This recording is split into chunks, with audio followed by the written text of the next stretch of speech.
All right, Dan Hurley has officially made his decision informing the UConn Huskies he will be returning as the team's head men's basketball coach, looking for a third straight national championship with the Huskies, turning down a 6-year, $70 million contract from the Los Angeles Lakers that would have over doubled his salary he is currently making at UConn. Now, I bet we can expect a nice little extension and a pay raise for Hurley after winning his second straight national title with the Huskies. But this is a huge win for college basketball. College basketball is kind of in this weird area with the one and dones, and we're even moving away from the one and dones where we're going to have absolutely no name recognition, no star power, and basically a completely irrelevant sport for but 4 weeks of the year in March to the start of April. That's the only time it shows relevancy. But the big stars in college basketball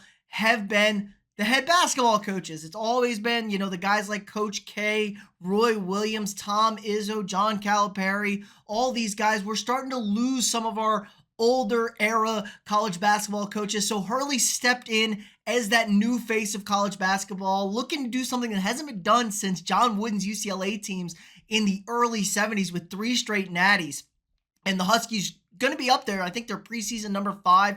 But in an era of the transfer portal, NIL deals, the having to recruit and keep kids happy 24/7, it's done its wear and tear on coaches. Coaches have been very vocal about it. They've seemed to lose the love of the game. And we just saw Jim Harbaugh jump ship from Michigan to go to the NFL. Nick Saban retires, and that's in part because the NIL situation going on. So this is a huge win for college basketball to have Hurley back. And Hurley's just an East Coast guy. It's so tempting to become the head coach of the Los Angeles Lakers. It's the biggest name in basketball, but there's a lot of baggage with that. There's no real job security. They've gone through like 3 head coaches in 2 years, and one of them had won a championship with the Lakers in 2020 and Frank Vogel. So there's no real job security. Do you really want to bet your first foray into the NBA on a 40-year-old LeBron James taking up a max contract slot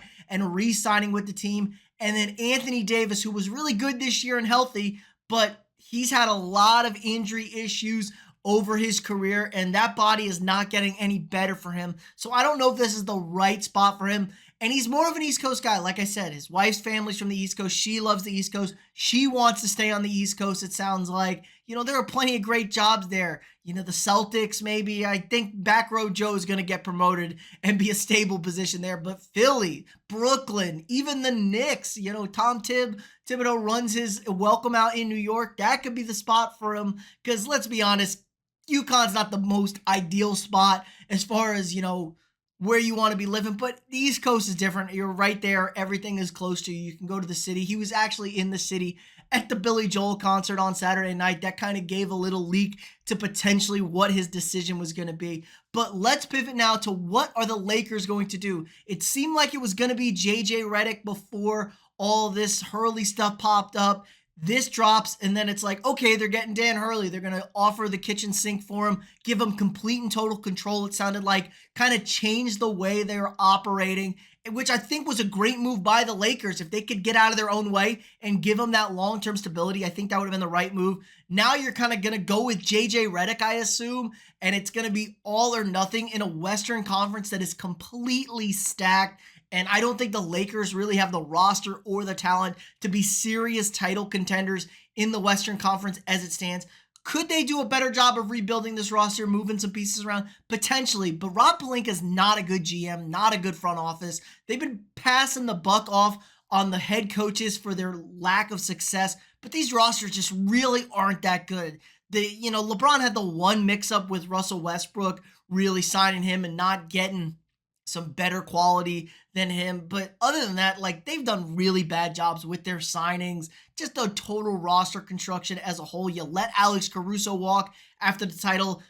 Rob Pelinka's got to go. I think that's really the main problem in LA, but they're going to give it one last ride, I guess, with LeBron, probably JJ Redick, Anthony Davis, and see how it plays out. I don't think it's going to go well. Honestly, if I'm LeBron, I'm out of LA. If I really want to win another title, I'm heading somewhere back east for 2 seasons. Try and get one more ring. Get that 5th ring. It really, really will make a difference as far as your perception as all-time stuff. 5 rings is a big number for you. But let me know what you guys think in the comments below. Good move by Dan Hurley to stay at UConn, or do you think he should have jumped ship for the Lakers? Let me know what you think. If you haven't already, drop a quick like on this video, hit that thumbs up, subscribe to the channel. We get new sports content every single day. If you want to support the channel more, sign up for a channel membership. You get all sorts of cool access to perks, get exclusive videos, help support me, allows me to keep making this great content for you guys every single day. Again, like, subscribe, and share, and I'll see y'all tomorrow.